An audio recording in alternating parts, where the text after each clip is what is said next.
estava perguntando a respeito da como é que é a relação social entre os ministros. O senhor já disse que não é muito um clube de amigos, mas vocês não saíam para jantar, para tomar café?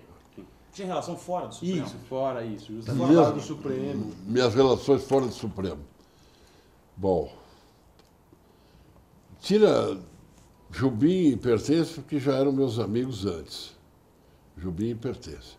Gilmar também, com alguma interrupção, mas depois meu amigo. Peluso, me jantar na casa dele e me jantar na minha casa. Joaquim uma vez jantou na minha casa. Joaquim uma vez jantou na minha Depois casa. ou antes da briga? Antes da briga.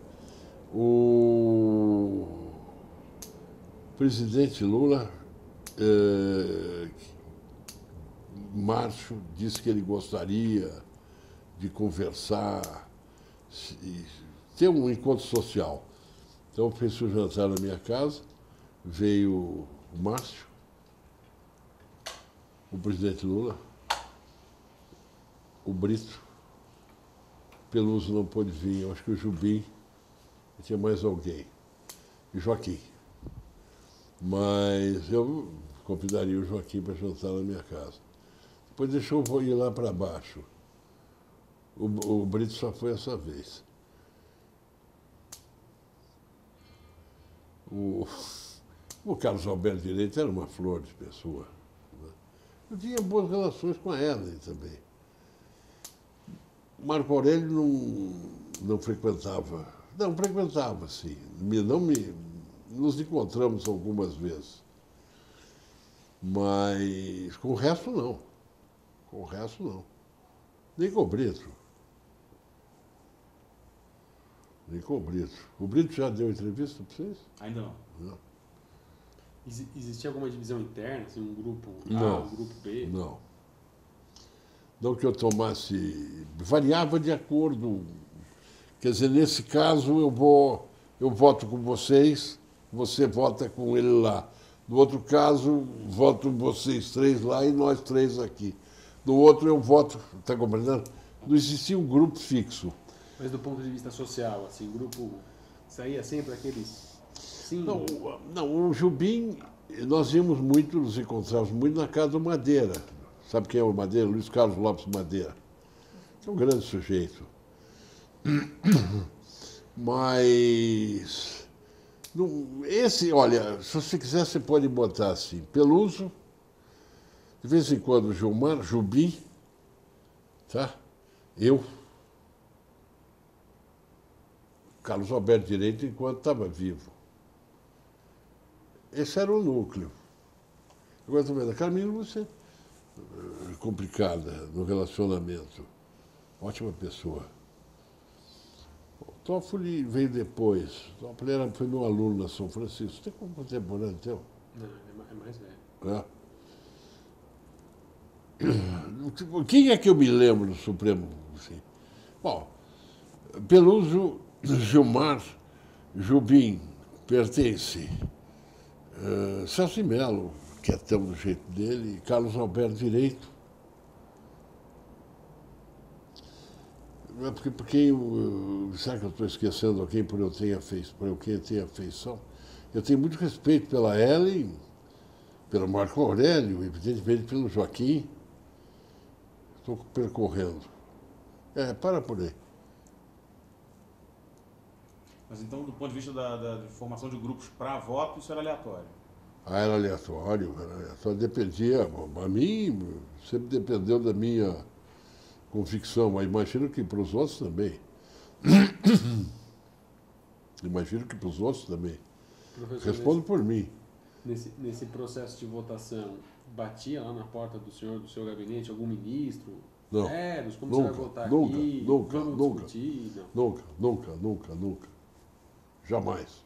Isso eu me lembro bem agora, há poucos minutos, o senhor disse que porque o senhor tinha um comportamento que deixava claro que o senhor estaria não inacessível, propenso a esse tipo de inacessível. Eu fiquei curioso, o senhor teria como descrever esse comportamento? Como é que o senhor descreveria? O comportamento de alguém que mostra claramente que está, vamos dizer assim, impermeável a solicitações. Eu sou um alemão. Minha origem é alemã. Minha origem é alemã. Não te mete comigo.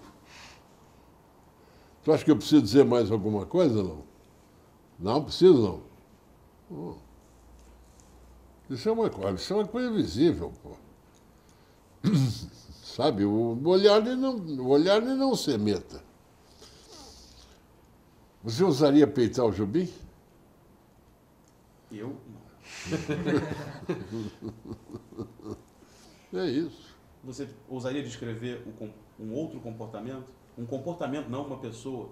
Como seria o comportamento de alguém que daria sinais de que está aberto a solicitações? Um sujeito que não tem certezas. Um sujeito que é frágil. Que não tem decisão. Não é?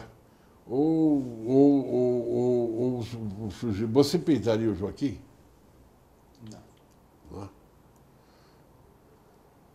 Mas, professor, você acha que seria uma atitude equivocada, antiética, imoral, de alguma forma, se algum ministro fosse falar com outro ministro, como que você vai decidir aqui, o que você está pensando? Não, não seria. É possível até que em algum momento tenha surgido alguma troca de ideia. Mas isso não era regra. Eu não me lembro, assim, de coisas. Posso me permitir fazer uma pergunta bastante provocativa? Acho que Pode. não teria problemas de responder. Já testemunhaste, ouviu falar de corrupção no Supremo Tribunal Federal? Nunca. Nunca. Jamais. Exatamente, eu acho que é por isso, porque como é uma... Né? Jamais. Então, mudando um pouco radicalmente. Agora, vamos lá, posso fazer eu uma pergunta? Claro. Não precisa me dizer quem é, mas tem? Houve algum sinal? Não que eu saiba. Não? Não, Não não mesmo? Mas eu nunca trabalhei lá, nunca fui nem assessor. Não, mas vocês estão pesquisando, podiam eventualmente saber, por que não? Verdade. Não é? Uhum. Eu acho que não, pelo menos agora, Uhum. com essa gente que está aí, ao que me consta, não. Sinceramente. Uhum. Essa pergunta é embaraçosa. Faz alguma embaraçosa, vai. Não, mudando radicalmente de assunto, eu gostaria de perguntar, no balanço da sua atuação como ministro do Supremo Tribunal Federal, qual é o momento que o senhor diria que foi o que mais marcou? Se tem um momento da sua atuação como ministro Supremo que mais marcou, qual seria esse momento? Olha, eu acho que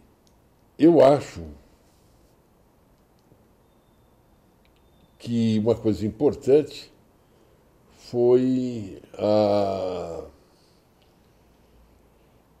execução antecipada da pena. Execução antecipada da pena.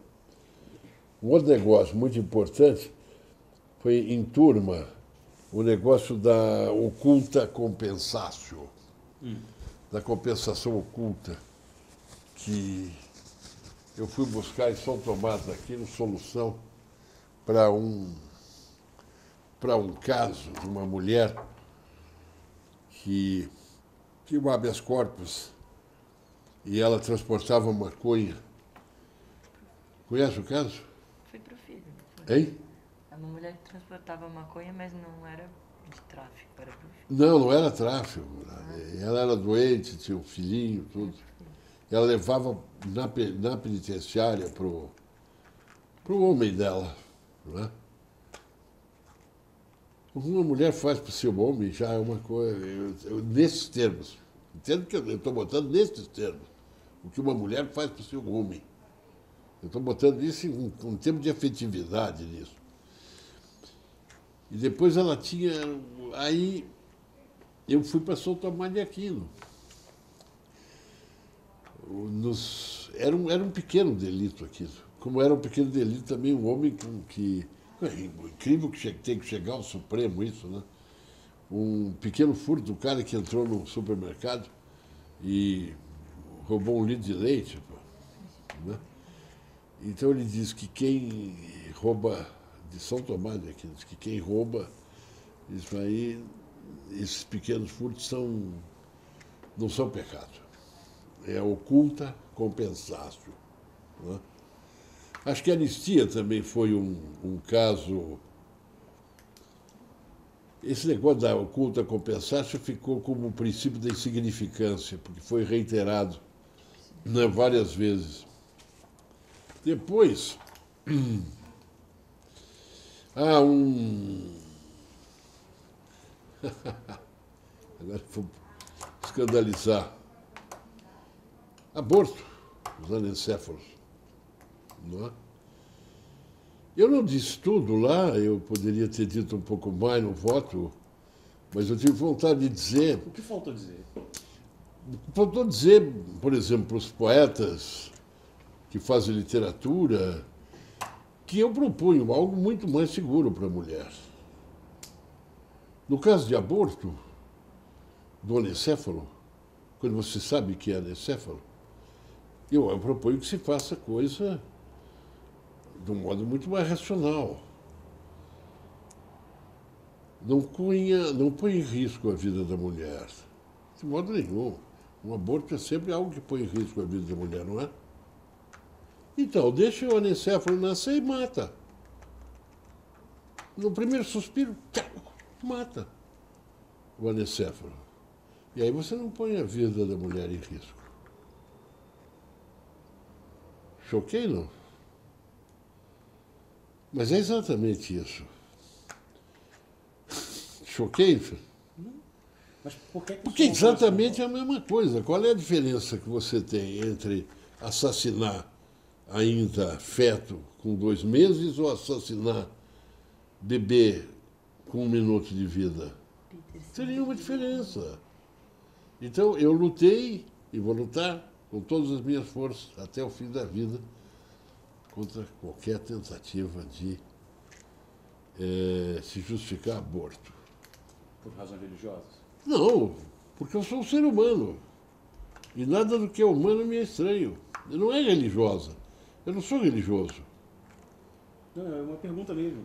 Porque o debate da época... Mas o debate não é religioso. Eu sou um ser humano.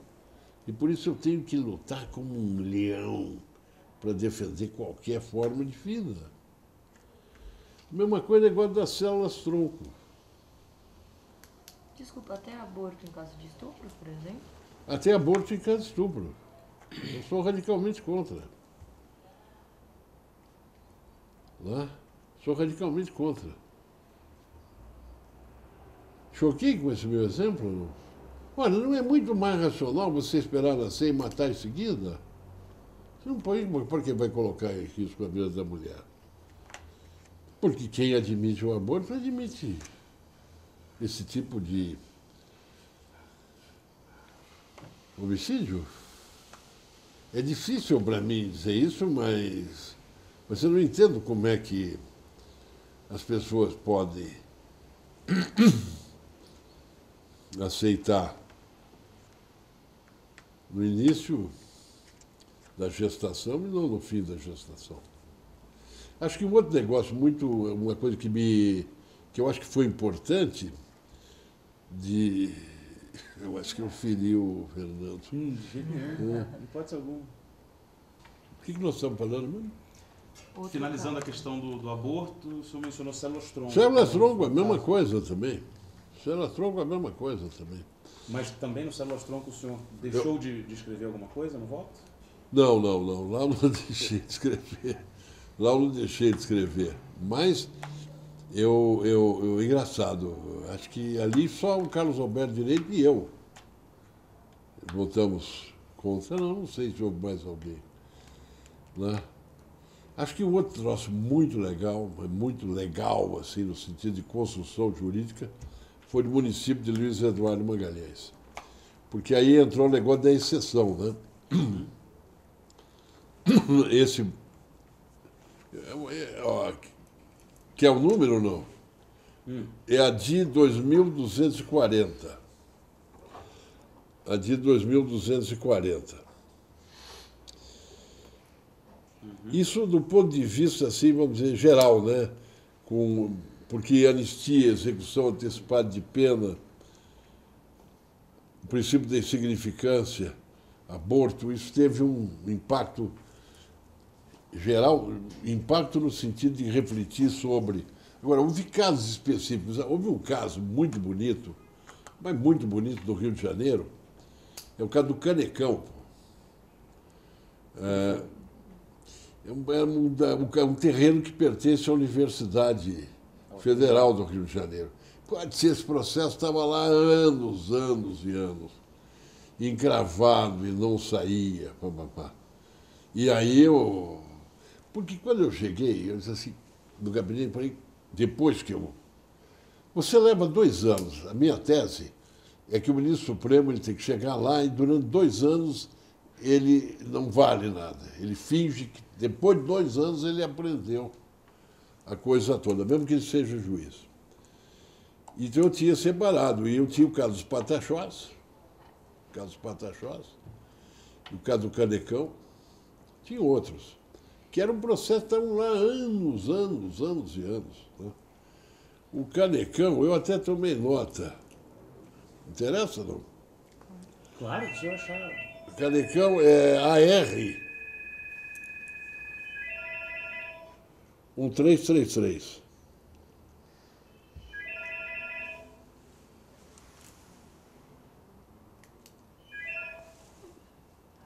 Pô, o sargento não atendeu? Olha, anistia DPF 153. Execução antecipada da pena é o HC 84078. 84078. Bom, aborto vocês sabem.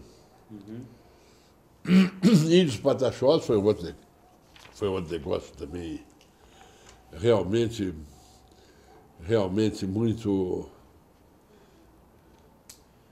muito bonito. Engraçado que eu não recebia parte, mas eu não podia receber índio, né? Eu não podia receber, foram lá. Olha, houve uma cena muito bonita, porque embora eu... Você vai dizer que cara contraditório, comuna e místico, mas eu acho que acreditar na igualdade já é um tipo de misticismo. Uma coisa muito bonita, porque foi uma mulher que era cacique. E aí, quando saíram do meu gabinete, eu levei isso a sério. Ela pegou minha mão assim na mão dela e disse: não se preocupa, Tupã vai sempre lhe proteger. Tupã vai sempre lhe proteger. Eu acredito nisso, percebe? Eu acredito nisso. Eu acredito na bondade das pessoas, eu acredito no... Me faz bem, pô. Mas... Esse nitidamente foi um momento que ele emocionou. Putz! Mas é um negócio de você chegar. Quem era, dona Isa? Quem era? Era engano. Sério? É verdade? Você vê como é que é? Ministro aposentado há 3 anos. Vocês viram quantas vezes tocou o telefone?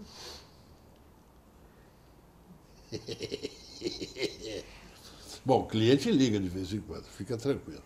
Mas liga para o escritório. Mas eu sou emotivo, já deu para perceber, né?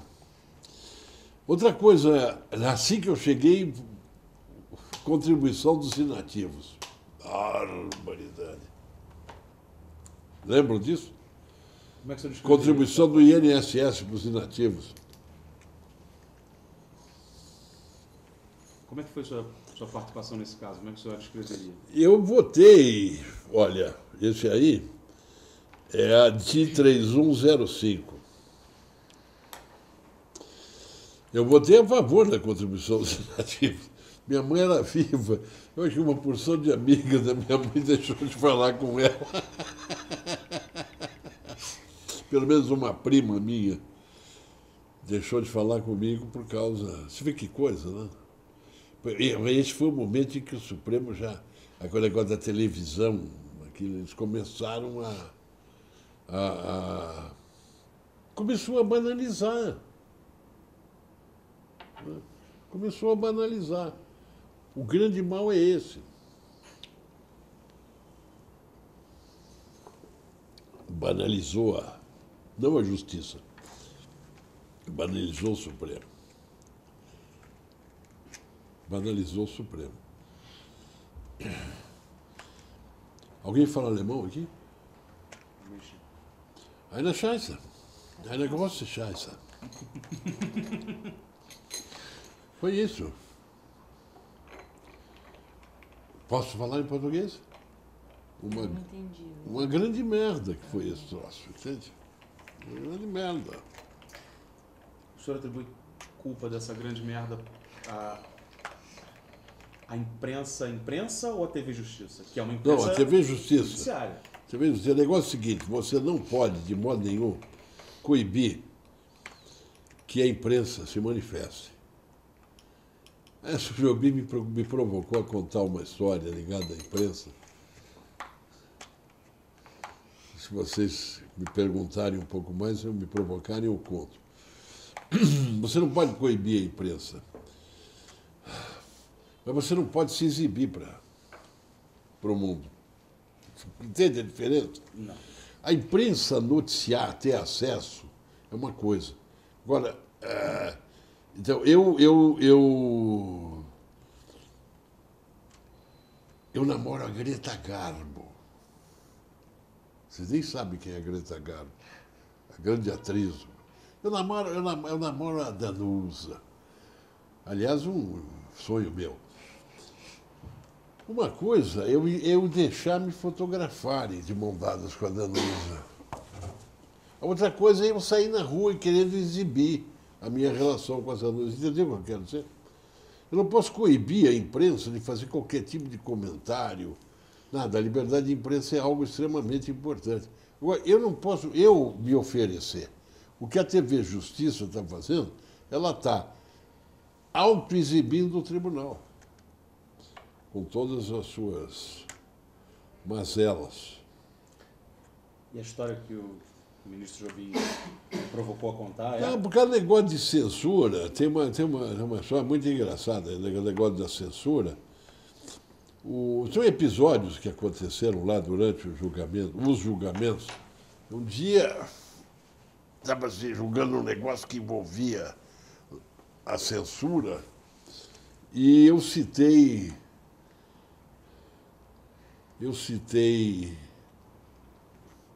um jovem jornalista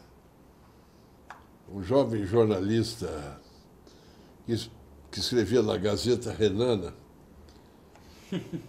E ele dizia que há uma lei de imprensa, é bom que tenha uma lei de imprensa, porque senão vira uma baderna. Papapá. E aí um ministro lá disse, mas... Era Marx. Ele disse, Marx copiou as ideias todas de Bakunin. Eu falei, epa, como é que é? Não, a prosa de Bakunin era muito mais elegante do que a prosa de Marx.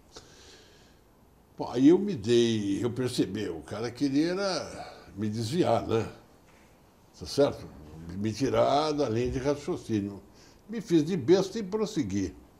E quando terminou, eu perguntei para esse cara, eu digo, escuta, você leu Marx? Eu li. Que episódio foi esse? Foi na lei de imprensa. No meio do voto? No meio do voto, esse sujeito... O ministro disse isso? Um ministro me interrompeu e disse, Marx copiou as ideias de Bakunin. Quem foi esse ministro, desculpa? Não, Se ele não falar, não há problema. não, eu não vou dizer, mas você vai olhar lá e você vai ver. Uhum. Ok, Eu não quero dizer, não há problema. mas você vai achar. Ou então você desliga essa merda, depois aí, desculpe. Vai cortar aí. Você desliga e aí eu conto. Mas aí eu disse, você leu Marx? Aí ele falou, lógico que li. Eu falei, mas você leu o Capital? Já disse que li. Você leu todo o Capital? Li. Eu digo, todos os 10 tomos do Capital você leu? Disse, li. Eu falei, então não temos mais nada a conversar. Você sabe que o Capital tem 3 tomos, né? Se ele leu 10, eu não tenho mais nada para conversar com ele. Mas a natureza Vai procurar agora quem é esse? Não precisa procurar. É fácil descobrir. Mas essa provocação foi a título de? Quando o cara disse que Marx escrevia e copiou de Bakunin, Por que o senhor acha que Mas ele queria me tirar do raciocínio. Tirar do raciocínio. Olha, estamos aqui, nós estamos votando. 1, 2, 3, 4, 5. Você começa a desenvolver um raciocínio. Eu digo, olha, sua gravata está dentro da xícara do café. Pô. Como assim? Tá, não tá, papapá, e eu te desvio do raciocínio. Isso era uma técnica usada tranquilamente. Te distrair. Imagino que por alguém que discordava do seu voto na lei de anistia. Ele provavelmente iria discordar por aí, ele... Entendeu? Eu uso alguma coisa, só que a observação era totalmente cretina, né? Dizer que Marx ia copiar de Bakunin. E a lei de anistia? Pelo visto, uma experiência intensa. Foi, a lei de anistia, para falar a verdade, dizer exatamente, o Jobim disse assim, conta tudo. Olha, o negócio da lei da anistia foi o seguinte, quando caiu para mim a lei da anistia, eu pensei inicialmente, eu digo, eu vou pular fora desse negócio. Eu podia me aposentar, tinha tempo, já no começo de 2010, e eu estava com o voto pronto, e eu vou ficar nesse negócio aqui para quê? Era 30 de janeiro, estava chegando de viagem, era a única, durante todo o tempo que eu tive no tribunal, eu ia para a França, eu tenho ligação, só no fim do ano e em julho. E se havia alguma coisa, sempre tinha um congresso, alguma coisa, uma palestra, eu arrumava. Mas eu cheguei e me pus o seguinte problema. Me aposento agora ou não? Espero. Se eu me aposento agora, em 2018, se eu estiver vivo ainda, eu vou lembrar e vou dizer, eu afinei e me aposentei para não julgar a anistia. Então, eu tomei a decisão de não me aposentar e de julgar a anistia. Quer dizer, foi uma coisa bastante relevante, né?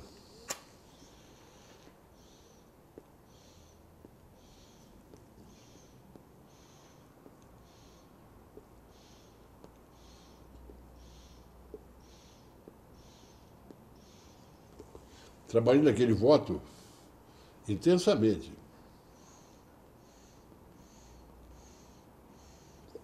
Fiz um levantamento histórico. Vocês conhecem o voto?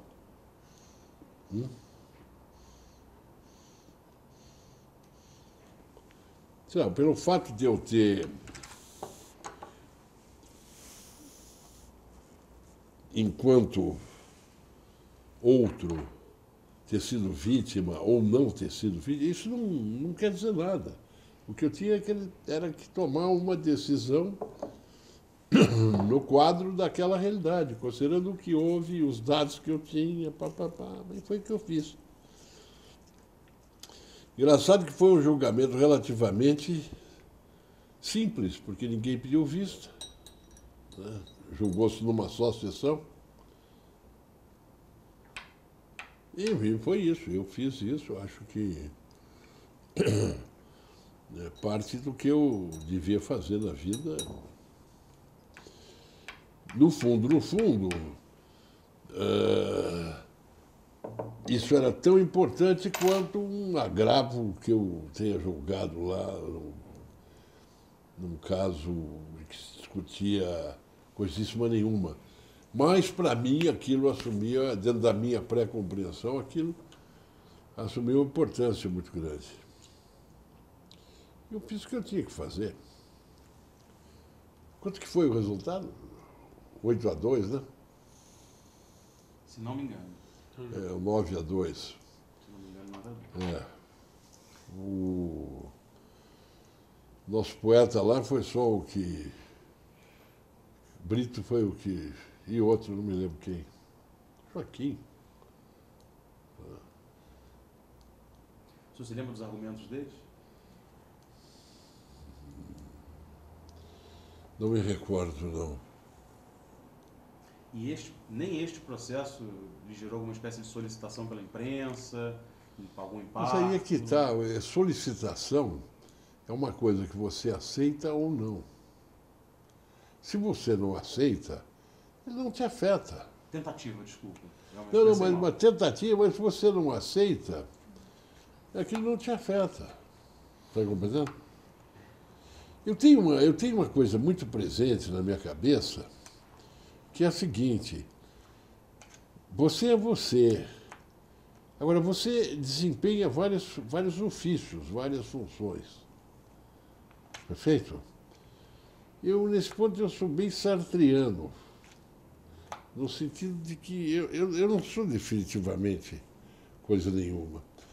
Se você me perguntasse há algum tempo, quando eu publiquei o romance O Triângulo no Ponto, quem eu era, eu poderia dizer, eu gostaria que me considerassem um professor de direito e juiz. Eu nunca falei ministro supremo. Eu sempre falei juiz. Eu acho que aqui mesmo, hoje na nossa conversa, o que foi preponderante foi a referência ao juiz, não ao ministro supremo. Eu queria que olhasse para mim e dissesse: que legal, esse cara aí é simpático. Ele é um professor de direito e juiz que faz literatura, que escreve. Hoje, o que eu mais gostaria é que dissesse assim: esse cara é um escritor. Ele foi professor de direito e foi juiz. Entende? A gente precisa compreender que a gente pode ser tudo. É pescar de manhã. Aquela história do velho Marx. Né? Porque nós não somos definitivamente nada, como o garçom do Sartre. Enquanto eu sou juiz, eu repito, o garçom, ele equilibra a bandeja, faz aquele negócio, toma nota dos pedidos, papapá. Enquanto eu sou juiz, eu tenho que fazer aquilo, eu tenho que ver a Constituição, ver os códigos, papapá, e desempenhar a minha coisa não de fazer justiça. Se o cara não compreende isso, ele se ferra. Porque ele começa a se levar a sério, ele começa a ter. Agora, enfim, eu estou imitando o nosso Nelson Jobim, mas que faz assim, aí ele se perde. E não há nada pior do que o cara se perder dele mesmo, né? Isso é que é. Porque aí o cara que se leva a sério, ele passa a ser um fantoche de si mesmo. Agora, sem dúvida alguma, o processo que mais gerou consequências para o senhor foi a anistia. Mas talvez tão próximo quanto amigas aquelas que pararam de falar com o senhor pela contribuição dos inativos. Mas quais são as coisas? Vamos examinar o que são consequências. Deixa eu ver se eu vejo alguma coisa aqui. O que são consequências? Só da entrevista de hoje, o professor Comparato, que não me cumprimentou no mercado. Mas o Comparato é tão insignificante. Eu sou tão insignificante. Toda essa gente O problema é que o Comparato acha que ele não é insignificante. Você está entendendo? Deixa eu contar uma coisa que eu acho que é muito importante. Posso contar? Mais? Não, no meu concurso para titular, eu já contei que eu fui eu fiz o concurso com mais 2 outros candidatos e no fim os 2 outros candidatos não entraram. Um momento batuta foi o seguinte: eleição para presidente da República, Roberto Freire candidato. E vai sair publicado um manifesto pró-Roberto Freire. Aí, assinar um manifesto para ser publicado era exatamente passar um atestado, né? Sabe quem é o Roberto Freire? Sabe, não sabe? Sabe, ela não sabe. Que rachou o PCB, não foi? Hein? O cara que fundou o PPS. Isso. PPS, exatamente. Rachou História do não, Partido porque o verdadeiro é o PPS. O PCdoB é uma ala meio radical, mas... PCB, né? É. Então, eu assinei. Eu falei, a gente ficar quieto e assinar o manifesto e botar o concurso em risco, eu vou assinar. Mas o que... Um negócio muito importante, na minha opinião, que houve foi esse movimento da crítica do direito, que surgiu na França em 68, e que era o Michel Miaille, o Antoine Jamot, vários caras que eram de esquerda. Depois o Garrapon veio um pouco depois, ligado a essa gente, hein? Eu não sei hoje como é que ele está, porque as coisas mudaram completamente. E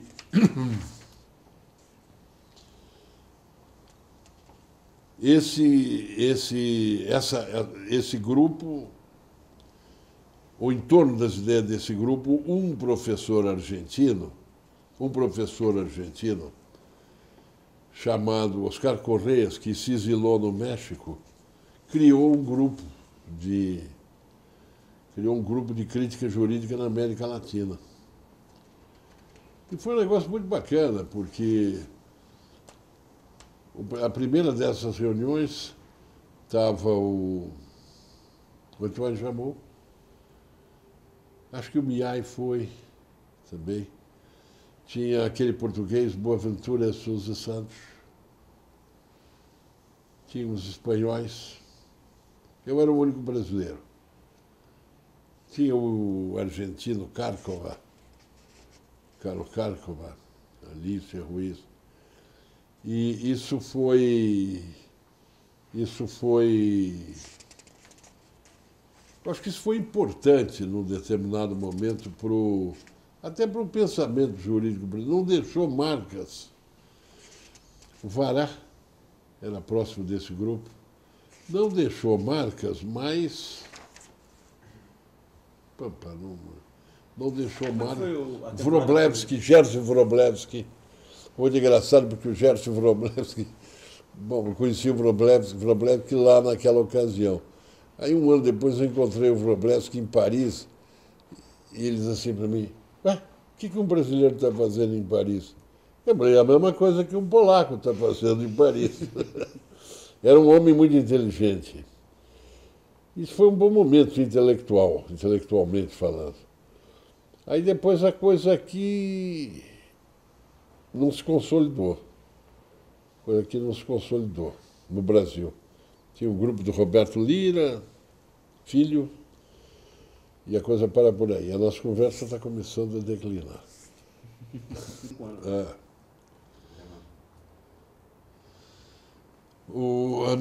Meu período em Montpellier foi muito legal, porque eu tinha minha mulher e eu, nós tínhamos... Eu fiquei lá, eu fui algumas vezes, mas 2 vezes, fiquei 1 mês, depois, no ano seguinte, 1 mês. Em Antigônio, no bairro, um bairro moderno, criado como se fosse grego ou Roma antiga, né?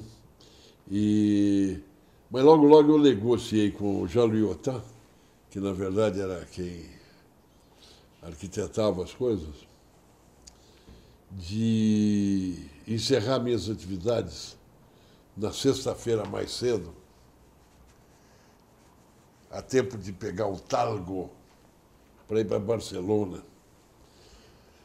Então, minha mulher que diz sempre que o que tem de melhor em Montpellier, era ir para Barcelona. Porque Montpellier é uma cidade que tem um peso, né? Ou é impressão minha isso? Não, é verdade. É uma cidade pesada, Contato com... Fizemos lá umas reuniões com Arnaud, André Jean. Ele está no Rio, né? Vivendo e voltando, que ele é casado com uma brasileira. Casado com uma brasileira, né? Uhum. Estive em Cuba também. Tinha um cara da faculdade de Direito lá em Cuba, que em Havana morreu. Era uma bela figura, Daniel Bolté. Daniel Bolté era professor em Havana. Eu estava em Havana numa missão acadêmica quando foi julgado o Ochoa, o general Ochoa, tempo que tinha sido apanhado e envolvido em tráfico de entorpecentes. E foi um julgamento que levou o voto do Fidel Castro. Durante o julgamento, ele era membro do Conselho de Sentença, que julgou, levou assim 8, 9 horas. Foi uma bela experiência. Uma bela experiência. Uma faculdade pobrinha, assim. Faculdade de Havana? É. Faculdade de Direito de Havana.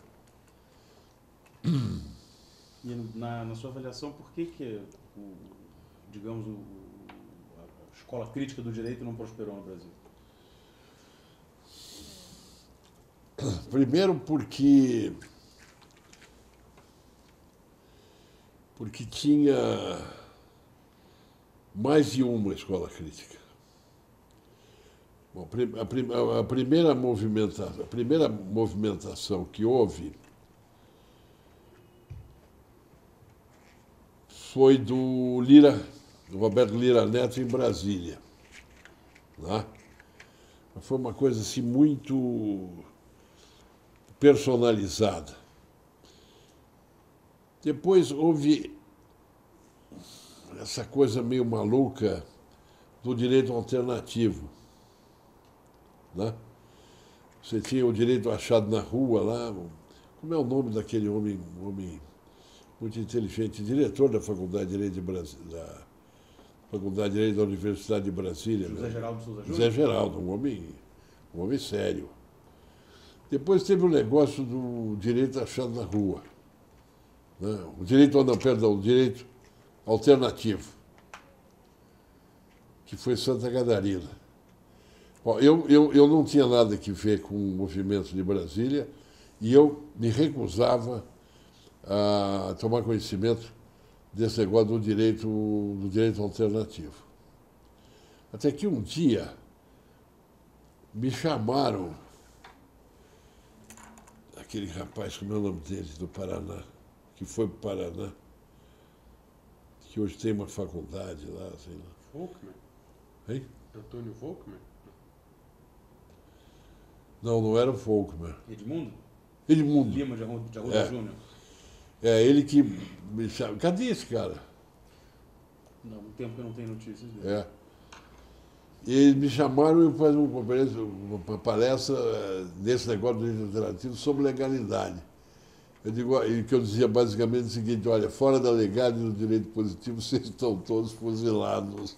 A única salvação é a legalidade. Aqui em São Paulo, tinha um centro muito inteligente, Márcio, que é professor da Unicamp, que também não produziu nada. Eu acho que O senhor se lembra do seu nome dele? Brilharinho foi meu aluno. Márcio Brilharinho, acho que sim. O que houve foi o seguinte: houve muita ciúme de um grupo no outro. Né? E aí, aquele cara, o Jacinto, houve num determinado momento um negócio que eu participei do grupo Cainã, mas tem muito ciúme um com o outro. Tem aquele camarada que dizem que ele é muito inteligente, mas não consigo entender o que ele escreve, eu não consigo ler. O Lênio. Lênio Stré. Vocês já leram ele? Algumas coisas. Eu não consigo, eu não entendo. Para mim é mais do que o... Está gravando, né? É mais do que a minha inteligência pode alcançar, esse Lênio aí. E dispersou, quer dizer, eu, de certa forma, fiquei isolado, eu pelo menos me considero assim. Aqui em São Paulo há um sujeito brilhante, que seria, vamos dizer assim, o único de quem eu, em termos de escola, me aproximaria, que chama-se Alaor Café Alves. Esse é sério. E o Folkmer, o que aconteceu com ele? Está por aí, não?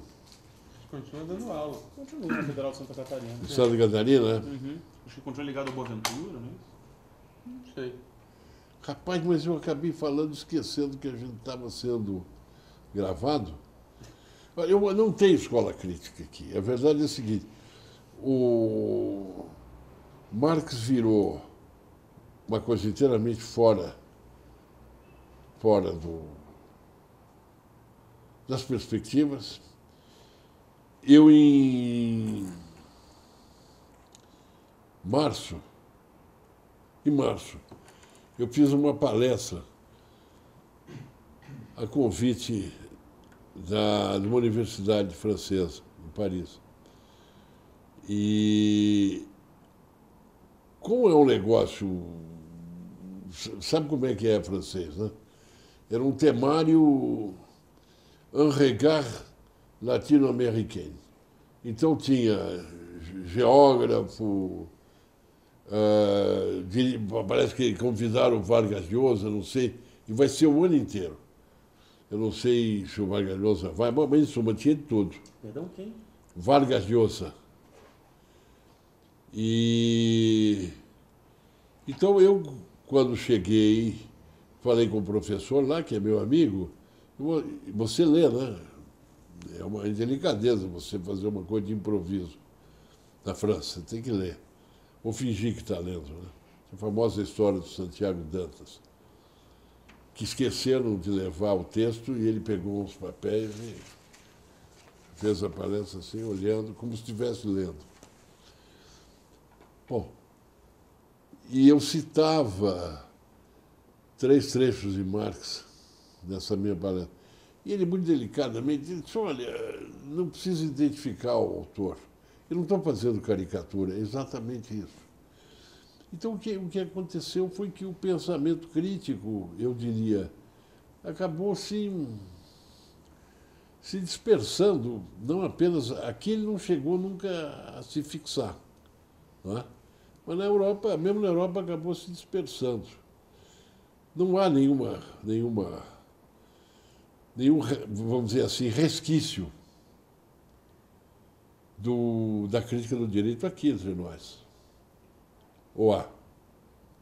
Não sei. Nada. Professor, Não, vai. direito posto e pressuposto, o senhor publica dentro dessa linha crítica, o senhor acha? Eu acho que nesse meu livro tem uma coisa curiosa, porque a ordem econômica da Constituição, que foi a minha tese para professor titular, ela tem umas pequenas tinturas políticas. Agora, no direito posto e pressuposto, eu acho que é um livro em que ele pode se alinhar em alguns capítulos bem na corrente da crítica do direito.